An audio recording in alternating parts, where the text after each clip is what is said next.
দেখাই এই বিছানার চাদরটা। এই বিছানার চাদরটা মা আমাকে দিয়েছে, যেহেতু এপ্রিল মাসে আমার জন্মদিন। এবার ধরো আমি তো অনেক সময় যাই না, আর এটা তো ফেব্রুয়ারি মাস পড়তেই গেল, মার্চ এপ্রিল, যদিও আমি মাঝে একবার যাবো, ছেলের এক্সাম হয়ে গেলে কদিন থাকবো, তো তাই আগে ভাগেই মা দিয়ে দিয়েছে। আর এই যে এই গেঞ্জিটা মাকে কিনে রাখতে বলেছিলাম ছেলের জন্য, এটা আমি দিয়েছি সমৃদ্ধকে। তো ফুল হাতা গেঞ্জি, কিন্তু এবছর পরতে পারবে না, অনেকটা বড়।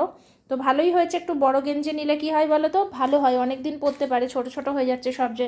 এটা আমার এক দিদি গেছিলো কেরালাতে, কেরালা থেকে নিয়ে এসছে এটা কফির প্যাকেট, আর তার সাথে এতে বিভিন্ন রকমের মশলা দেখতে পাচ্ছ কী কী আছে, পোস্ত, এলাচ, তারপরে কালো জিরে, তারপরে এটাকে কি বলে যেন, কি মশলা যেন বলে, গোল গোলগুলো ভুলে গেছি, তারপরে মৌরি আছে, জায়ফল জয়িত্রী আছে, তারপরে অনেক কিছু আছে, পোস্ত আছে, লবঙ্গ, এলাচ, দারচিনি, হেনা তেনা, আর ভেতরে ঠাসা কী আছে বলো তো, এইরকম এত বড় দারচিনি আছে, আর ভেতরে ঠাসা আছে তেজপাতা আর গোলমরিচ, সরি ওটা মনে পড়েছে, গোলমরিচ।